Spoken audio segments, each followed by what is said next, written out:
Conservatism is a lot of things. Bob Terrell, the editor of the American Spectator, conservative journal, and for many, many years I started reading it in college, law school. But he says conservatism is a cast of mind. It's a way of looking at things. It's being a little cautious sometimes and not assuming, as many of the people today, that they can just remake history and the world can be entirely different a few years from now. History doesn't tell us that's very likely to happen. And we need to be cautious about things sometimes. And I just would say to you, I am proud of you that you would work hard to prepare yourself for the challenges at college, because it's a different world there sometimes than the ones we've been in. I want to thank Candace Owens. I know a lot of people love the way Candace thinks, don't you? Kanye West, he likes that, you know, and she's got the same kind of dragon energy that he says the president has, I gotta say. Actually, that is a very good description of the president of the United States. The man has extraordinary energy. He's been gifted with it and allows him to be a constant leader every single day, night and day. He's battling for things that I think you and I believe in, conservative, sound principles, putting this country back on the right track, defending who we are, defending our success as a nation, the freedom, prosperity this nation has provided for Americans of all races and creeds. We don't need to apologize. We need to defend and advocate for the values that have made us great. Don't you think? I think so. I understand you'll be hearing from Guy Benson and Jason Miller, my friend and former colleague, Senator Perdue, who was sat with me on the Judiciary Committee, and we battled together on a lot of important issues. So I think it's a fabulous opportunity for you. I'm pleased to see my home state of Alabama is well represented today. And I want to give a warm welcome to Michael Byers of Moody High School, of Grant Hirschbein of Buckhorn. I visited Buckhorn High School outside of Huntsville, Alabama. It's a great high school, actually, with some most innovative policies. Aurelia Martinez of James Clemens High School, and Jonathan Stuckey of Providence Christian High School in the other end of the state, Dothan, Alabama. It's inspiring for me to see so many of you here. So many young people are committed to battling for the future of the republic that we hold dear. I gotta tell you. So I was about your age when I got involved in politics. I don't really know how. Nobody in my family was particularly involved. I had a couple of high school teachers. One taught government, and her brother taught English. Mr. Dickey, one of the most formative people in my life. He was a brilliant man. Grew up on a farm, fought in World War II, was a fabulous student of literature, and he had conservative values. And he said to me one day, and I'll say to you, he said, Sessions, you're okay, you're a good young guy.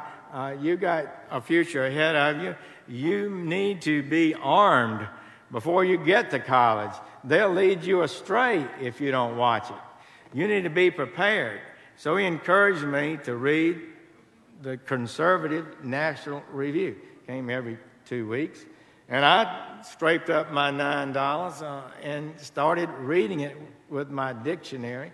William Buckley, such a brilliant commentator and a great group of writers that he assembled when the trends were going the other way.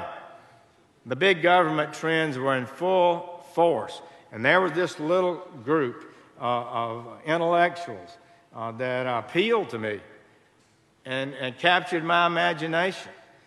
And I was interested in it. And I kept up with it. You wouldn't be here if you didn't have some of the same approaches to life. And they said it was such a tough time. Really, in many ways, conservatism had less influence than it does today. Truly, that's so. And so they thought they were standing athwart history and battling against the forces that seemed to be inevitable. And the liberals tend to gain every year. But things began to change. I got the little liberal arts college in Montgomery, and we formed the first Huntington College Young Republican Club ever formed in that college. I had gotten excited about Barry Goldwater some years before, and I was able to tell Mr. Buckley later when I met him as a United States Senator that you warped my brain when I was in high school, and I haven't changed since. And that's the way I sort of feel about it. So we were facing, in many ways, a circumstance similar to yours, although I don't think the hostility was as great as it is today on college campuses, from what I hear. They were tolerant of us, but politically, winning elections in Alabama was very difficult. There just weren't many Republicans in the South, especially Alabama. From 1874 to 1987, 113 years, the governor of Alabama was always a Democrat. From 1879 to 1981, both our senators were Democrats. Only 2 Republicans were elected to the Senate in 140 years. In 1994, I became the first Republican since Reconstruction period to be elected Attorney General of Alabama.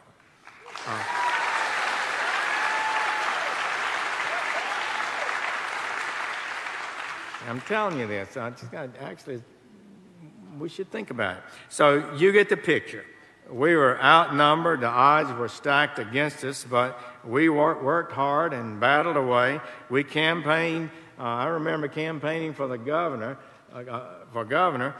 candidate for governor. My wife and a group of us went out to the state fair to pass out bumper stickers, and it was we were supporting a very articulate and dynamic Republican candidate against George Wallace and his wife, Lurleen, the segregationist.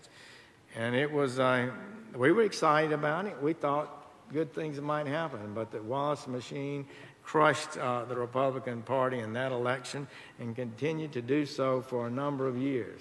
But we did not quit. And we continued to battle. In college, in law school, when I was in private practice, working as an assistant United States attorney, being appointed by Ronald Reagan to be United States attorney, we tried to stand firm for the values that you and I share. And even though it was a difficult time, and now both senators, the entire state governmental apparatus in Alabama, all 9 members independently elected of the Supreme Court, every state office virtually is a Republican and a conservative. So I want to commend you for having the gumption to stand up. You got support at home, you've got support in your friends, but in college you'll need to be strong. I do suggest that you find a magazine like the National Review or the Weekly Standard or American Spectator and read it every time, cover to cover. It is an educational thing because these are intellectuals. They're conservatives who've been through the war. Many of them have had decades of experience. And you'll pick up the nuances in many ways that will make you more effective when you're trying to defend your values in college than would otherwise be the case. And I encourage that. Unfortunately, some elements in our society today want to stop you, and they want to silence debate. Not with facts or better arguments. They just want to stop you from speaking at all. They want you to feel outnumbered. They want you to get discouraged. They want you to quit. That's what they want. They want you to abandon your values. Do not do it. Stand strong for what you believe. Study, and prepare yourselves to defend those values effectively. Whether you realize it or not, and I think most of you may, freedom of thought and speech on the American campus is under attack today, of all places.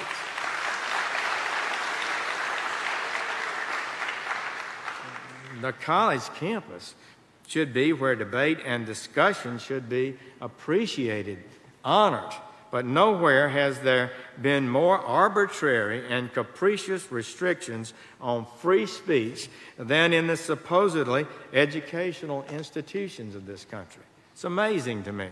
Many political activists try to intimidate people into silence. Back in October, a Black Lives Matter group at William and Mary shut down the ACLU event on the First Amendment. They chanted, quote, "Liberalism is white supremacy," close quote. And ACLU, you protect Hitler too. That's the kind of silence that was demanded. The ACLU, I'm sure, doesn't mind calling other people names, but they probably didn't like being called that name. In Middlebury College, a student protesters violently shut down a debate between an invited speaker and one of the school's own professors. As soon as the event began, the protesters shouted for 20 minutes, preventing the debate on a subject of importance from occurring. People in masks pulled fire alarms, surrounded the speakers, began to physically assault them, and although the protesters were a group of leftists, it was the liberal professor who ended up in the hospital. She said she feared for her life. This is at Middlebury College. It should be clear that the First Amendment is not a partisan issue. Constitutional rights for all Americans exist. It's not just for those in one party or one faction. Indeed, the crackdown on speech crosses creeds, races, issues, and religions. At Brown University, a speech to promote transgender rights was canceled after students protested because a Jewish group co-sponsored the lecture. Virginia Tech disinvited a conservative African-American speaker because he had written on race issues and they worried about protests that might disrupt the event. This is not in the great tradition of America. These trends are very disturbing. Far too many schools are complicit in this effort to prevent genuine debate and engagement with ideas through things such as trigger warnings about microaggressions.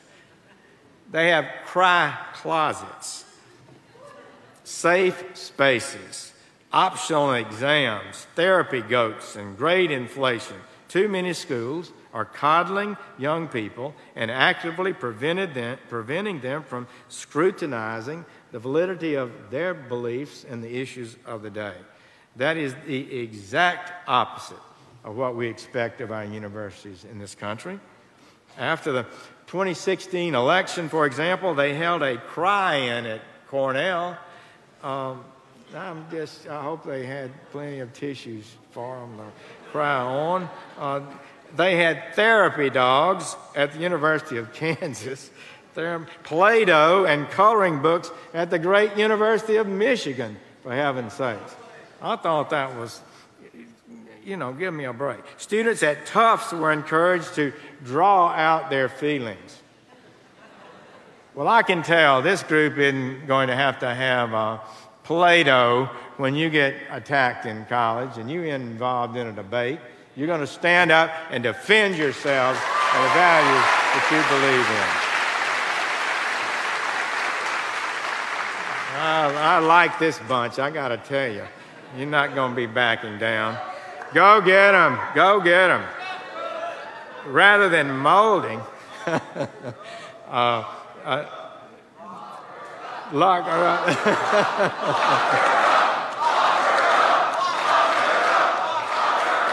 Well, so I heard that a long time over the last campaign.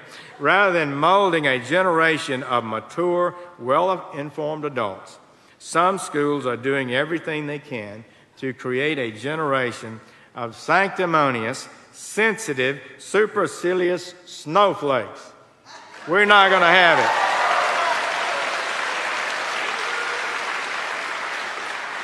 That is a disservice to their students and a disservice to the nation. Speech codes protecting students from difficult or challenging ideas is a key aspect of the problem. Last year, the Foundation for Individual Rights in Education surveyed 450 colleges and universities across this country and found that 40% maintain speech codes that substantially infringe on constitutionally protected speech. Of the public colleges surveyed, which are legally bound by the First Amendment, free speech, fully one-third had written policies banning disfavored speech.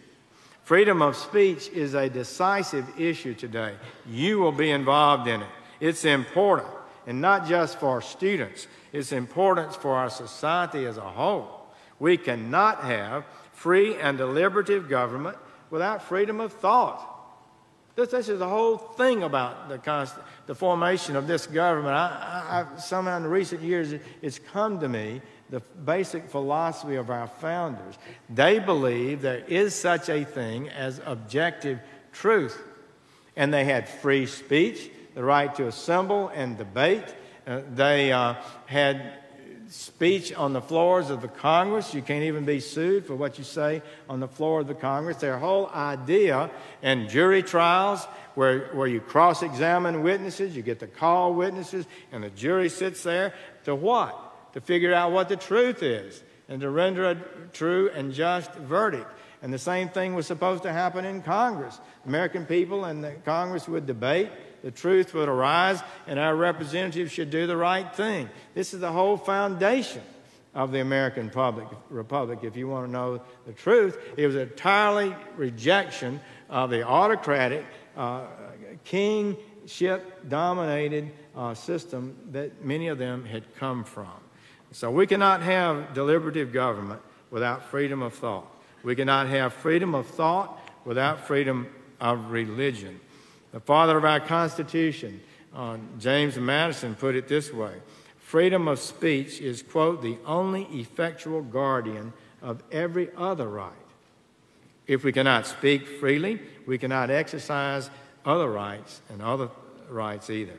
If you can control, dominate the way people talk, then you can control the way people think. That is not the American tradition.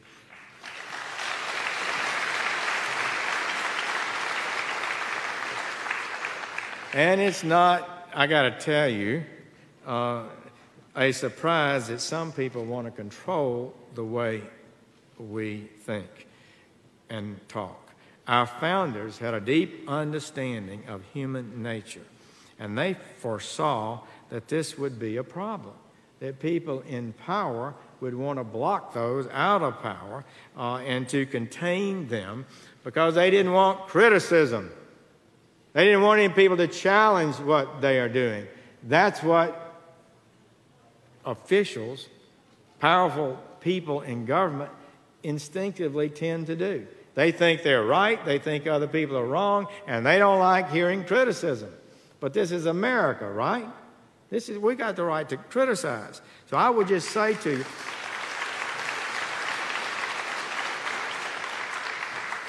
Senator McConnell, who's been a great champion of free speech in America and has given great thought to it entirely his long career in the Senate. He's been very strong about it.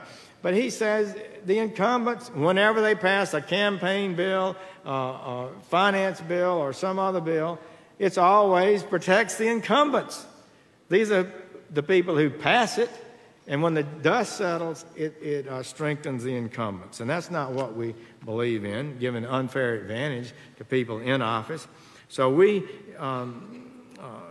want to defend the robust protections of the Constitution. Freedom of speech is precious, and it is rare in the world. I've been around the world as a member of the Armed Services Committee for 20 years. We've tried so hard to get other countries in the world to adopt our constitutional order. Our ability to speak and debate and follow the rules and have an independent court system and accept rulings whether we like them or not. That kind of tradition is so powerful, but it is not out there. It's not so valuable in the world today. It's not hard to achieve. Only a few countries have ever achieved what we've been able to achieve here today. So I believe that we have a responsibility to honor our Constitution. It is an incredibly important document. We have the longest existing Constitution in the world. No country has been able to maintain a stable government under one existing Constitution, anything like as long as we've been able to do so.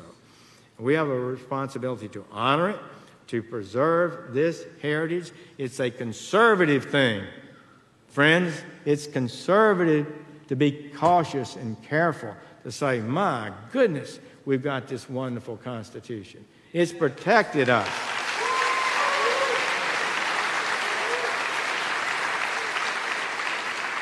Very few people in the world have anything like it.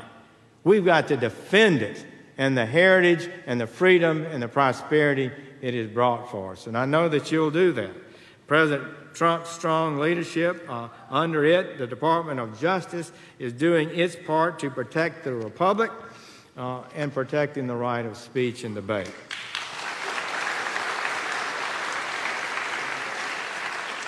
We're going to court. We're going to court to protect students around America. And we're winning court cases. The University of California, Berkeley, allegedly applied a stricter set of rules for inviting public speakers to conservative student organizations than to other groups. Under the school's policy, administrators appeared to have almost complete discretion over the times, the places, conditions for hosting campus speakers. That discretion allowed them to apply different rules to different people in an arbitrary and capricious way. A group of students argued that that's precisely what the university did. They alleged that by placing unrealistically burdensome requirements on conservative speakers, but not on others, the school effectively discriminated against them, made it impossible for them to speak, but all on our college campuses must have a right to speak. And last March, a student filed a lawsuit against Pierce College in Los Angeles, alleging that it prohibited him from distributing copies of the Constitution outside the designated free speech zone on Pierce College. And how big was this free speech zone? 616 square feet, barely the size of a couple of college dorm rooms. Outside that space, students did not have freedom of speech. The student sued, and we've joined the lawsuit on his behalf. Georgia Gwinnett College allegedly limited speech to just 0.15% of the campus. And even there, students couldn't speak freely. Students had to get permission from campus officials in advance. They could only use the free speech zone at a specified date and time. They could not say things that, quote, that might, quote, disturb the comfort of persons. Have you ever had speakers disturb your comfort? Oh, gosh, you have to take Rolaids, watching some of these things. But we're not entitled to be protected from discomfort. Give me a break. Under a system like that, nobody can stop anybody else from speaking their mind merely by acting offended. Anybody can do that. So you just act offended and they can't speak anymore. It doesn't matter how reasonable, how peaceable, or how true their speech may be. If somebody doesn't like it and gets discomforted, then it's forbidden. Is that our policy in this country? That's the exact opposite of what the First Amendment demands.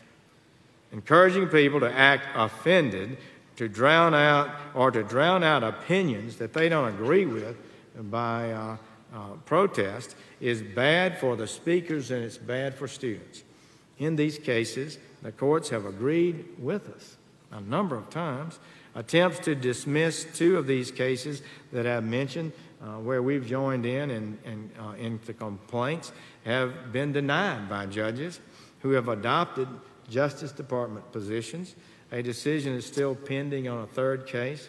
At the end of May, we filed a statement of interest in a lawsuit against the University of Michigan over their speech codes. The university forbids harassment, bullying, acts motivated by bias. They also forbid speech that is interpreted as demeaning, bothersome, or hurtful. These aren't legal terms. Who knows what that means? It basically means the administration can ban any speech they don't like or somebody else doesn't like. That cannot be the law in this country. But the rules... Who gets to define what these words mean? Some unelected, unaccountable president making $1 million a year in salary? Some of them, did you see that a college professor makes $1 million a year now? That's more than Coach Saban makes. Goodness gracious. The University of Michigan even told students this, quote, "The most important indication of bias is your own feelings," close quote. Vague rules like this sound nice, but they are very easy to abuse. These rules are enforced by a group of campus bureaucrats and campus police with the Orwellian name of the Bias Response Team, BRT. That's who tells you who can speak at the University of Michigan campus, or at least at the time. Students can report complaints to the BRT, which then investigates them, or you. In the last school year, BRT logged more than 150 cases. We got involved in the lawsuit against the university, and I am pleased to note that the university reevaluated what they were doing, what was in that policy, and they've changed it and made it substantially better. But we'll keep getting involved. We're going to keep holding public institutions accountable, and I believe that our work is having an impact.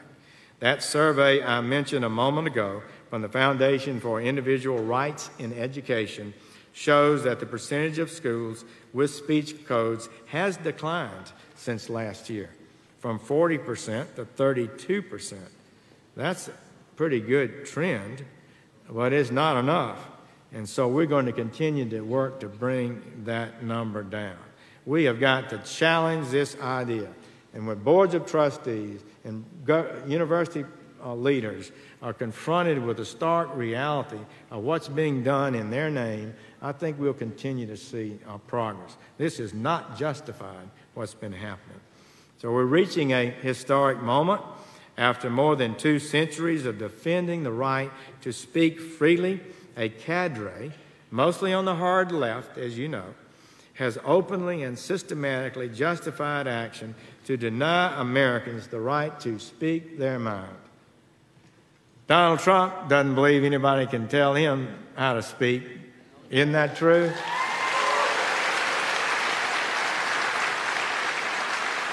I think President Trump is, one of the things that people liked about him was his willingness to just stand in there and express views that he thinks are right. We have to stand up to the challenge, and we will do so resolutely, as I hope you will. So this is truly a mainstream defense against a radical, ahistorical, unconstitutional threat. We are defending in a mainstream way American values that 20 years ago would not have been thought possible. It's time to put a stake in its heart. But the Department of Justice, we can't do it alone. We'll need your help and the help of others. I hope that you'll continue to get involved. Learn how to defend the legal traditions of our country. They are so unique, so valuable, and can be fragile. They can be lost. history tells us that countries are not able always to sustain great achievements that they may have had in the past. Learn about your Constitution, speak the truth, and there is truth. It's part of the American belief. There is truth. There are things that are right and wrong.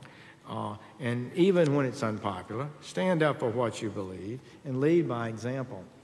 While people have a right to speak freely, even inaccurately, impetuously, or without full understanding, people have a right to speak out and express themselves, even hastily. A wise and mature citizen, though, should seek always to be accurate, truthful, and responsible in your debate activities. There's no more important time to be in the trenches in these battles than when on the defense. When the enemy is charging at you, it's especially important when you're defending a position that may be unfashionable to maintain the highest degree of accuracy. But that's your challenge, and that's what I would urge you to do. This is the way you establish credibility, gain respect, and frankly, it's easier to tell the truth. Clear and consistent pounding away, advocating truthful positions, usually, almost always, will produce victory if you can maintain it and be resolute. So continue to get involved. You can be certain about this. We're going to keep fighting with you and for you. I believe we're going to keep on winning. Thank you all, and I wish you a great time at this summit. God bless you. Thank you.